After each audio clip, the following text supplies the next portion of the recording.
Hi! Hello! నమస్తే అండి అందరికి. అందరూ బాగున్నారా? ఈరోజు ఏంటి ఆకాశంలో మబ్బులు చూపిస్తున్నారు అనుకుంటున్నారా? ఆకాశంలో మబ్బులు కాదండి. ఇదిగోండి చూస్తున్నారు కదా! ఇది 11 కేబీకి సంబంధించిన లైన్ ఏబీ స్విచ్ అనమాట. ఈ 11 KB line AB switch open చేస్తే సగం బిట్ అయితే కరెంట్ ఆగుతుంది. పూర్తిగా మొత్తం ఆపకుండా ఈ లైన్ ఏబీ స్విచ్ ఓపెన్ చేస్తే సగం బిట్ అయితే కరెంట్ ఆగుతుంది. మేమైతే ఈరోజు ఒక డీటీఆర్ సంబంధించిన ఏబీ స్విచ్ అయితే వర్క్ చేయట్లేదు. అంటే ఏబీ స్విచ్‌కి సంబంధించిన పోస్ట్ ఆఫ్ ఇన్సులేటర్ అయితే డ్యామేజ్ అయింది. డ్యామేజ్ అయిన పోస్ట్ ఆఫ్ ఇన్సులేటర్‌ని అయితే ఓపెన్ చేస్తున్నాము. ఫస్ట్ అయితే కరెంట్ అయితే ఓపెన్ చేసిన తర్వాత ఎల్టీ కరెంట్ కూడా ఓపెన్ చేస్తున్నాము. ఓపెన్ చేసిన తర్వాత పవర్ వస్తుందా లేదని చెప్పి అయితే ఒకసారి అయితే చెక్ చేసుకున్నాను. ఎందుకంటే గోర్ టచ్ చేస్తే పవర్ వస్తే కనుక జుమ్మని కొడుతుంది. పవర్ రాకపోతే కనుక మామూలుగా ఉంటుంది. ఎప్పుడైనా సరే పవర్‌ని చెక్ చేయాలంటే గనక గోర్ టచ్ చేస్తే మీకైతే ఈజీగా తెలుస్తుంది. పూర్తిగా లైన్ క్లియరెన్స్ అయితే కన్ఫర్మ్ అయింది. ప్రస్తుతం డీటీఆర్ పైకైతే ఎక్కాలి. ఈటీఆర్ పైకి ఎక్కే ముందు ఇగో కనిపిస్తున్నాయి కదా! ఈ 3 కలిపి ఏంటంటే స్పాట్ ఎత్తలండి ఇయి. మేము పైకెక్కిన తర్వాత మేమైతే స్పాట్‌లో ఎర్తింగ్ అయితే చేసుకుంటాము. సబ్ స్టేషన్‌లో కూడా చేస్తారు. మామూలుగా అయితే మేము ఫీల్డ్‌లో కూడా స్పాట్‌లో అయితే ఎత్తలేసుకుంటాము. ఎందుకంటే ఒకవేళ ఏదన్నా ఇండక్షన్ గాని లేకపోతే ఏదైనా పవర్ గాని వస్తే కనుక ఈ ఎర్తలు తగిలించగానే ట్రిప్ అయిపోతుంది. ట్రిప్ అయ్యి ఆ కరెంట్ అంతా కూడా ఎర్తలకైతే ఎళ్ళిపోతుంది. మామూలుగా మనకైతే ఇండక్షన్ కూడా కొట్టదు. అందుకని మాకైతే స్పాట్ ఎత్తలనైతే కంపల్సరీ ఏసుకోవాలని చెప్పైతే మాకు డిపార్ట్‌మెంట్ అయితే మొత్తం ప్రతి ఒక్కరికి కూడా స్పాట్ ఎత్తలతో పాటు ఒక కిట్ కూడా ఇచ్చారు. ఏబీ స్విచ్ డైరెక్ట్‌లో ఉండడం వల్ల నేనైతే డీటీఆర్‌కైతే ఎర్తింగ్ చేసి నేనైతే ఫస్ట్ అయితే చెక్ చేసుకున్నాను. చెక్ చేసుకున్న తర్వాత పైకెక్కి మామూలుగా ఇన్‌కమింగ్‌లో అయితే స్పాట్ ఎత్తలని తగిలించాను. ఎందుకంటే ఎప్పుడు కూడా స్పాట్ ఎత్తలనేది ఇన్‌కమింగ్‌లో ఉండాలి. ఏదైనా పవర్ ఇన్‌కమింగ్ నుంచి వచ్చినప్పుడు మామూలుగా మనకి ఇండక్షన్ కరెంటు రాకుండా అదైతే ఎర్త్‌లోకైతే ఎళ్ళిపోతుంది. ఫైనల్‌గా సేఫ్టీ ప్రికాషన్ వర్క్ అంతా కూడా కంప్లీట్ అయ్యింది. ఇదిగోండి వీడియోలో కనిపిస్తుంది గదా! ఇదే పోస్ట్ ఆఫ్ ఇన్సులేటరు. ఈ పోస్ట్ ఆఫ్ ఇన్సులేటర్ డ్యామేజ్ అయిపోయి మాకైతే లైన్ అంతా కూడా బ్రేక్ డౌన్ అయిపోయి 2 అవర్స్ వరకు మాకు కంప్లెయింట్ తెలియలేదు. మేమంతా కూడా తిరుగుతూనే ఉన్నాము. తిరిగిన తర్వాత ఫైనల్‌గా మాకైతే ఒక చోట సౌండ్ వస్తుందని ఓపెన్ ఒక కన్జ్యూమర్ ఫోన్ చేశారు. ఫోన్ చేయగానే వచ్చి చూస్తే ఈ పోస్ట్ ఆఫ్ ఇన్సులేటర్ అయితే డ్యామేజ్ అయిపోయింది.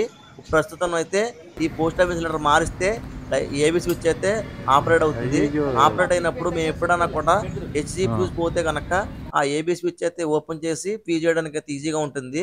ఎందుకంటే ఈ ఏబీ స్విచ్ పని చేయకపోతే గనక ఎంటైర్ ఫీడర్ అంతా కూడా కరెంట్ ఆపేయాలి. అలా కరెంట్ ఆపేయడం వల్ల చాలా మందికైతే కరెంట్ ఆగిపోతుంది.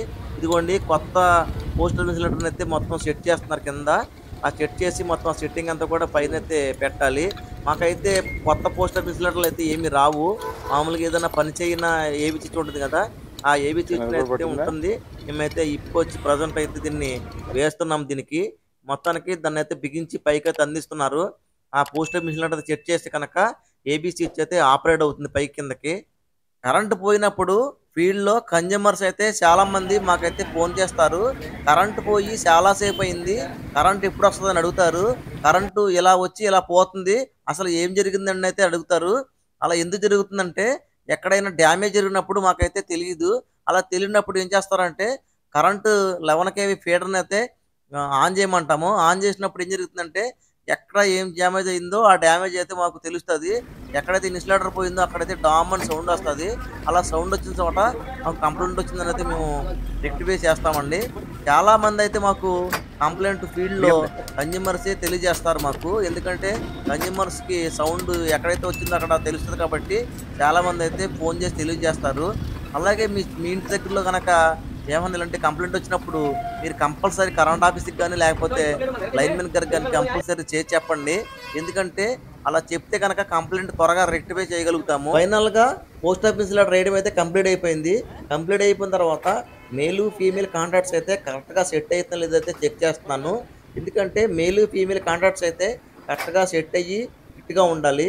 ఎందుకంటే అవి కాంట్రాక్ట్స్ లూజ్‌గా ఉంటే కనుక అప్ అండ్ డౌన్ సప్లై వచ్చి సప్లై అయితే ఫ్లక్చుయేషన్స్ వస్తుంటాయి. టోటల్‌గా వర్క్ అంతా కూడా కంప్లీట్ అయిపోయింది.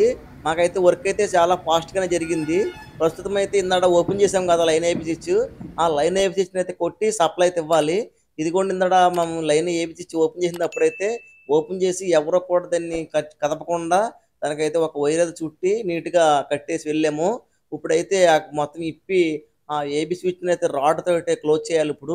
క్లోజ్ చేసిన తర్వాత ఎల్‌సీ రిటర్న్ చేస్తే మాకైతే పవర్ అయితే వచ్చేస్తుంది. ఏబీ స్విచ్ ఆన్ జేయడానికైతే నేను రెడీగా ఉన్నాను. మా లైన్ ఇన్స్‌పెక్టర్ గారైతే ఎల్సీ తీసుకున్నారు. ఎల్సీ తీసుకుని ఏబీ స్విచ్ కొట్టమనగానే కొట్టేస్తాను. ఇదిగోండి ఆపరేట్ చేస్తుంది కదా పైన. కింద పైప్‌తో ఆపరేట్ చేస్తే చక్కగా ఏబీ స్విచ్ అయితే క్లోజ్ అయిపోయింది. సో చూసారు కదండీ! ఒక ఏబీ స్విచ్ పని చేయకపోతే గనక వర్క్ చేయాలంటే మాకెంత ప్రాసెస్ ఉంటుందో. మీకు ఈ వీడియో నచ్చినట్లయితే గనక ఈ వీడియోని లైక్ చేయండి. అలాగే అందరికి షేర్ చేయండి. సబ్స్క్రైబ్ చేసుకోవడం మాత్రం మర్చిపోకండి.